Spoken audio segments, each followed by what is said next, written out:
My life story? Are you serious? Of course it'd be on camera.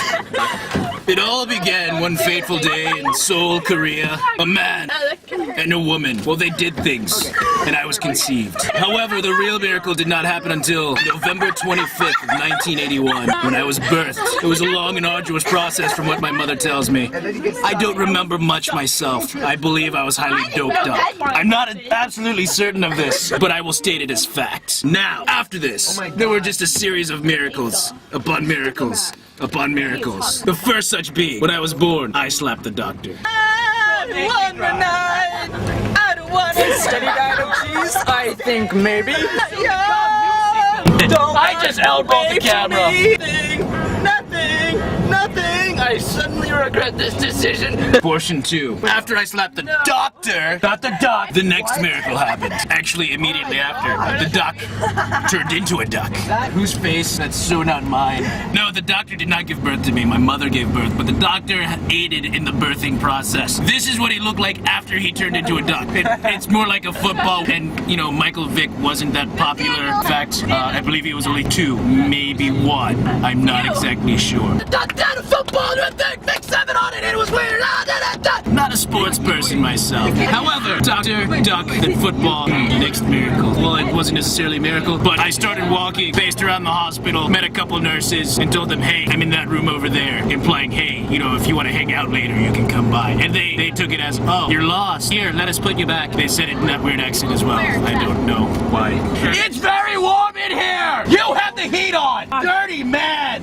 Stuff. More things. Cheesecake. There was something about cheesecake. I do distinctly remember that when my mother was capable of eating, they served her cheesecake as her dessert. I don't remember the rest of the stuff. It was kind of like rulish kind of things, and then the cheesecake, and I threw the cheesecake at the doctor's assistant. She wasn't too happy about that. She kicked me out of the window. I landed on my feet, and it was then that I determined I was superhuman, or a frog, something along those lines. Upon landing, I paced about 40 yards. Massive difference between the two, I'm sure, so let's go with the average. 30 yards. I paced 30 yards on my own, and I came to a convenience store, which I just plopped myself down on the curb thing that was painted yellow for fire lane. You know, trucks, they come, they park there, because, you know, they never come to put out fires. They just come to park right there and buy donuts. Typically, these fire people, of course, when they pulled up, they weren't there for donuts. They came for coffee, and eclairs, which are like donuts. They're pastry types that are cooked in such the same manner, and then filled. These were filled with that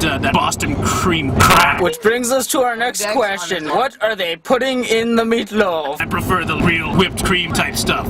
Tasty. It's like frosting over the inside. Chocolate frosting on top.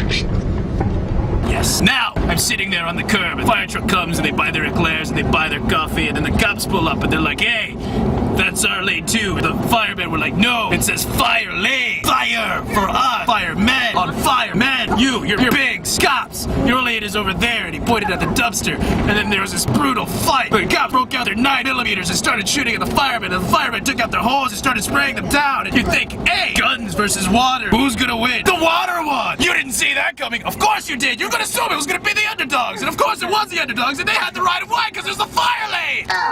Moving on. I, did not want to get caught in the brutal crossfire of water.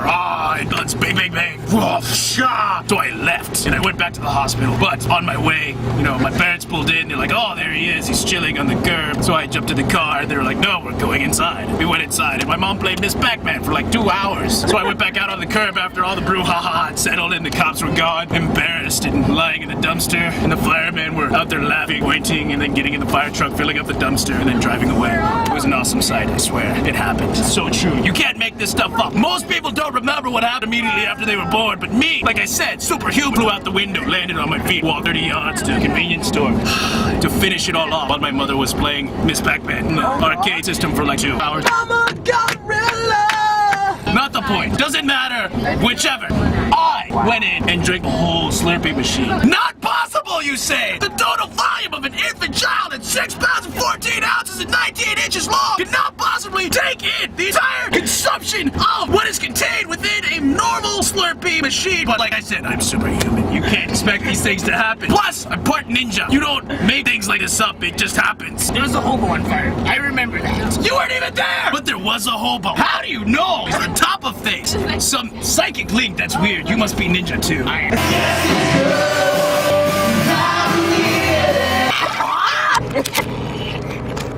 I'm done.